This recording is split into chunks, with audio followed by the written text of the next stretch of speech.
Hi guys, welcome to the Young and Limitless podcast. Today I'm going to be talking to an ex-teacher and full-time mum, Hayley. Hi Hayley, welcome to the show.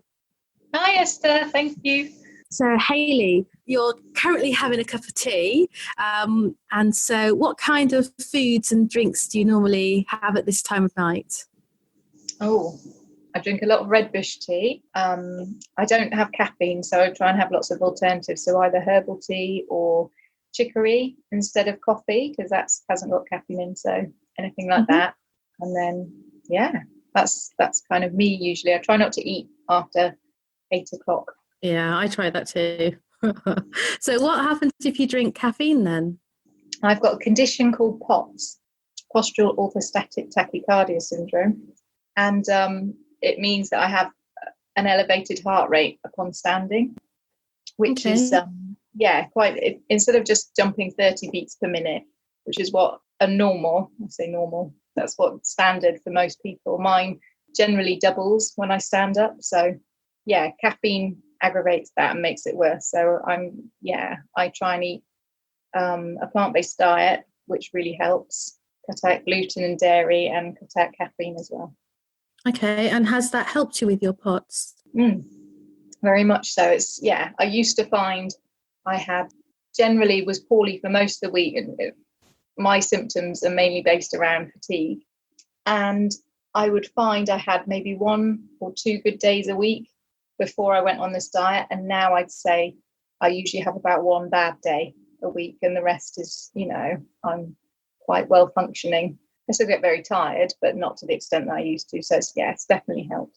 Because you eat a plant-based diet and no gluten and no dairy, that must mean that you're quite slender. You look quite slender to me.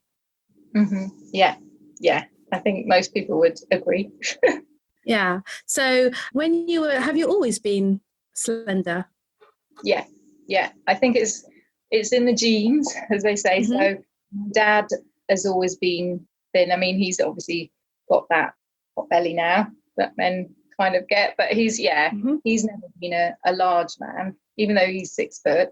And on my mum's side, her brother was very, very slight. So I'm kind of tall, 5'8", but thin. So I'm about 8.5 stone. It's okay. I was going to say, you didn't tell us, but thank you for telling us. When you were a teenager, we all know now that it's socially unacceptable to go around calling people names and being rude about people's weight for being overweight. But when you were a teenager, how did you find that? Because obviously the focus is a lot more on being overweight than being slender or slim. I think there wasn't that many people that used to say things to my face, probably more behind my back. There used to be a lot of adults, you're not eating enough, get some meat on your bones, things like that. It wasn't almost acceptable if you were a very thin person. It was, must be something wrong with you must be anorexic. I know people past comment, and I had a few things said, you must be anorexic. I think even my mum thought I was anorexic, even though she used to watch me eating. Did you feel that you had to say something, or what did you do when you knew people were talking behind your back? I'm not a very confrontational person, so I just didn't say anything really. I just let it wash over me, I think. And what age did that start? I think probably around about 15, 16, maybe that sort of age, when when people started to pass comment more. And it was quite tricky at the time to go shopping. I think nowadays the shops are more geared up, so you can find lots of size 6s or anything like that, which was probably the size I was back then. So it was probably quite tricky. And I always remember trying to find a dress for our summer ball. I think it was what we would now say is year 11 at school. And it was so tricky trying to go and find something. And I did find something, and the dress was probably 1 size too large for me. And so it did hang off me and probably made me look a lot thinner than yes, I was very thin, but, and I was also quite a shy girl. So I think I used to maybe sort of like not look comfortable in my own skin sort of in those settings. So probably drew attention to that. But there was photos came out and people were like, oh, look how thin you are, skin and bone and things like that. So it was, it was a little bit sort of tricky, I think, because you just felt you stood out. And as a young woman where, we all have curves and you have got curves too, how did these thoughts and these feelings affect the way that you saw yourself? I think I didn't really have curves back then. I think it's only since my daughter that I really got curves. I was always waiting. I was thinking, one day I'll get my boobs. When are my boobs coming? And and they were pretty non-existent. And so I think that was quite tricky, looking at all the other girls and just expecting the norm was, you'll get boobs. Everyone gets boobs. I was always maybe thinking I didn't want to be any bigger than I was. I don't think I've ever thought, I want to put weight on or anything like that. But I think I just wanted boobs. So maybe just felt like I was missing the mark in that sense. Okay. What did it mean for you to be missing the mark? Maybe that I wasn't womanly. The boys didn't like me as much as the other girls who were, had all the curves in all the right places. I think that's a song. Yeah. So I think there was that maybe underlying and just in the back of my mind. If you could go back and tell your younger self, something really encouraging to help her feel like a woman, like a young woman, that she is beautiful and, attractive and she can get a boyfriend, what would you say to your younger self? I think I'd just say you're okay. Actually, there are people who would pay a lot of money to have your figure. I think you're okay, and it's not that you're abnormal or anything like that. You're fine just the way you are, and that's how you're made. And I think as well, not so much the focus on the outside, but actually that it's you as a whole that's what's important. I think even back then, people say nowadays it's very much about what you look like, and I think there is that push. But I think even back then, there was teenagers. You are very aware of what you look like. Your body's changing, and so I think I would definitely go back and say you're really fine as you are, and you're a lovely person inside and out, and that's what's important. But also, I think health as well is something that's really important. So I'd probably say to myself, your body works, it's healthy. That is in itself amazing. And, look at that. Look at all the things you can do, especially because of my health now. I would really want to appreciate, how everything was working properly back then. And, as you get older, all the different ailments and things that come, I think you take it for granted. So I just want to make sure I didn't take it for granted. Yeah. Also, you're not that old because you're younger than me. So when you were younger, did you do sports? What did you do when you say your body worked really well? I did dance, my thing. I wasn't a sporty child. I'm still not sporty. I think I would have done more dance, I think, and just kept going and just realised that actually I hated cross country and things like that. But I did too. I wish I kind of embraced things like that a bit more. So maybe that's looking back in hindsight. Hindsight's always a wonderful thing, isn't it? But and when you were saying about your mum and she was worried about you, even though she saw what you were eating, did you talk to your mum about how you were feeling, what was going on? That actually was something that came out more recently. We had a conversation about it. And when she said, oh, yeah, I really thought you were anorexic. And I was just like, well, why didn't you say anything or do anything? Well, obviously, I wasn't. You were feeding me. So, And I think a lot of it came down to the fact that when I was 14, my dad had an affair and left. He left the family and moved away. And that was really hard on us. And so I think my mum was going through a lot of things personally. And also, last thing she wanted to do was upset me further. And, but I think there was probably that secret worry thinking it had affected me more. And she did. She asked me as well. She said, oh, were you actually being sick and throwing up and, eating but doing that? I was like, no, I hated being sick. You knew that. So, but I think it was just her worries. But that just goes to show I was a very, very thin person. But as I say, I did eat. I mean, food diary the other day, something you have to do in your food tech, which we used to call home economics. And I ate a lot of rubbish and a lot of junk. So as well as like homegrown stuff, but it wasn't as if I wasn't getting the calories. So. And looks like you didn't talk to your mum about it then. Did you talk to anybody? No, I didn't speak to, I don't think anyone of my close friends would say anything. I perhaps would, have mentioned how difficult it was to find clothes and things like that. Sorry. No. Did you used to go clothes shopping with your girlfriends? Really weird. I must have, but I can't remember. Because we lived 9 miles. We lived in a village. We were 9 miles outside of the city, the nearest city, and the place that had all the shops. There was, at the time, you had to rely on parents to get you in and drive you in, because there wasn't a regular bus service. I think there must have been a bus once a week, but that was, at school. So it was really out of the sticks. And when did you feel that, you were attractive? And gosh, I think self-esteem wasn't great, to be honest. And so, maybe because I felt I didn't match up, and, because of certain comments that had been made, sort of skinny shaming me, possibly. And so I wouldn't say until it was after university. I think it took all that time to get more confidence. I had probably towards the end of university, when I had a little job in a shop. It was a shoe shop, but it was a high fashion shoe shop. And just started noticing the interest, I think, from the boys and things like that. And so then I think my confidence grew, and I started wearing really fashionable clothes and things because I could find them, because it was in Birmingham. So obviously you can find anything in Birmingham shops. Yeah. So I think that's probably when I started, and I actually really embraced my figure then, I think, and was really, because all the high fashion things look really great. So that was good. What do you like best about your body? I think the fact that I am sort of pretty trim.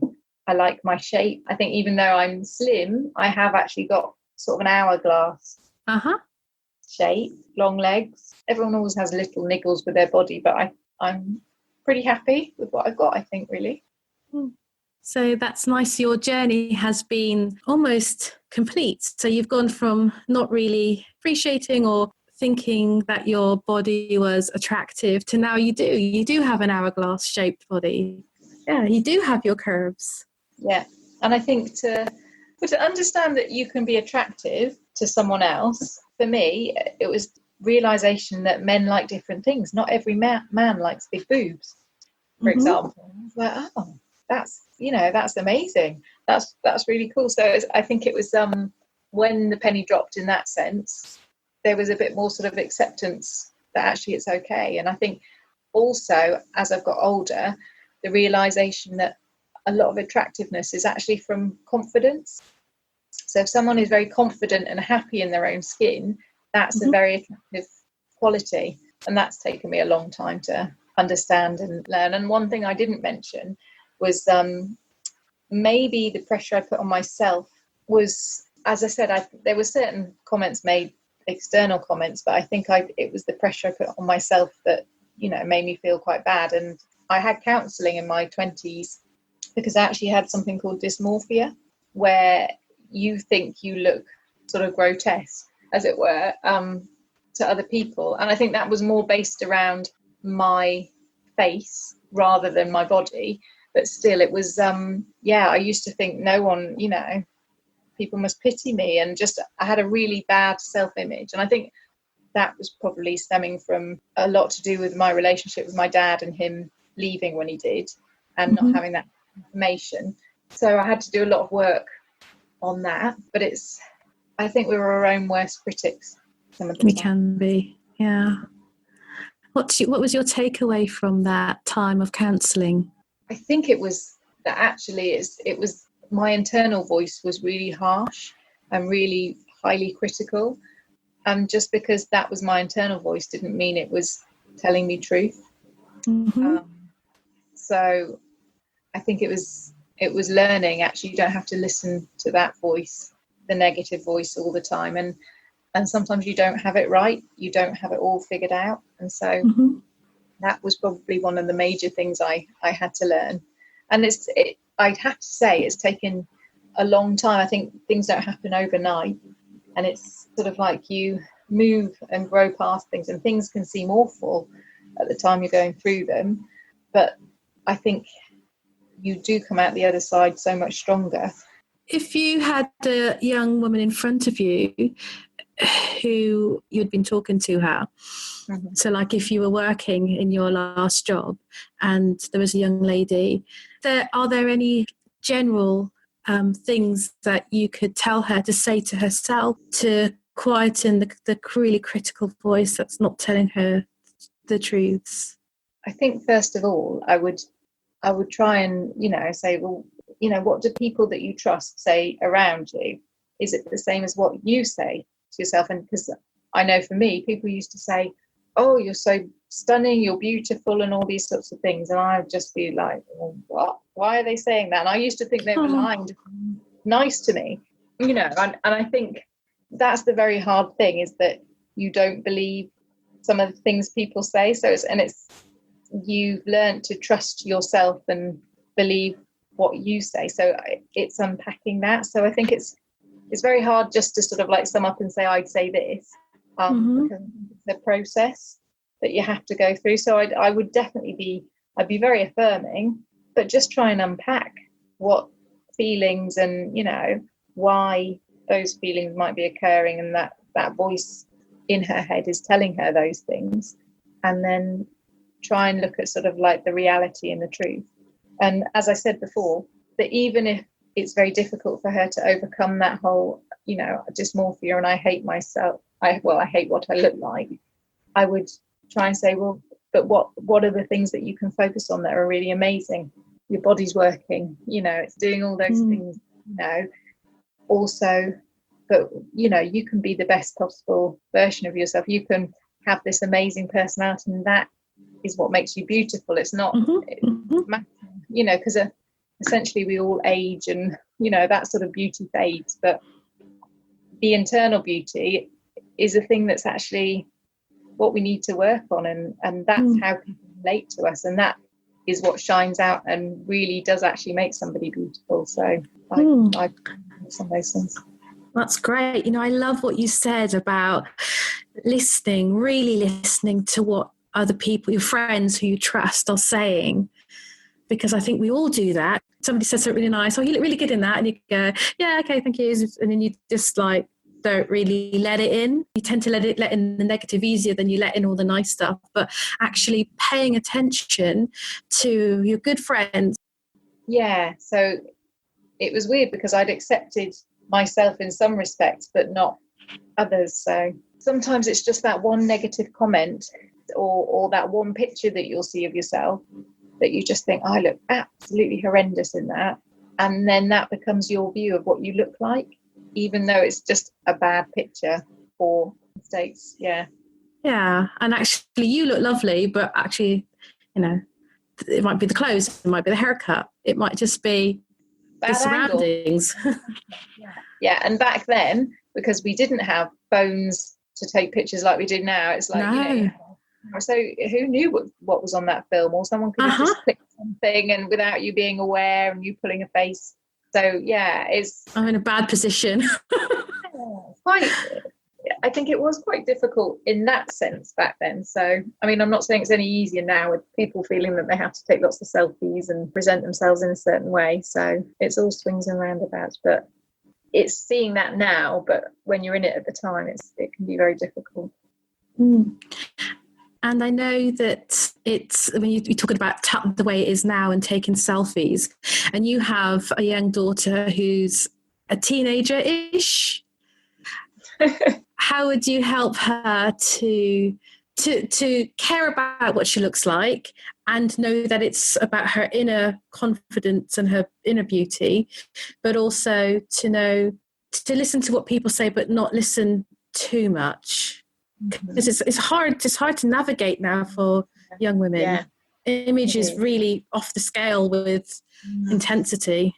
I have to say it's something that it does concern me, especially if you're a sensitive type like I was, and she is like that. So you do worry. You do, even at this age, at school, she's still in primary school, but they're so image conscious, and they're, you know, all comparing what they're wearing and the latest things. So it's very hard for them, I think. As I said before, harping on about it, but it's okay. Say it again, Hayley. Go for it.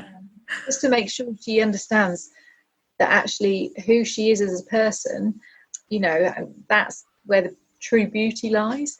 I mean, I think she's going to be stunning anyway.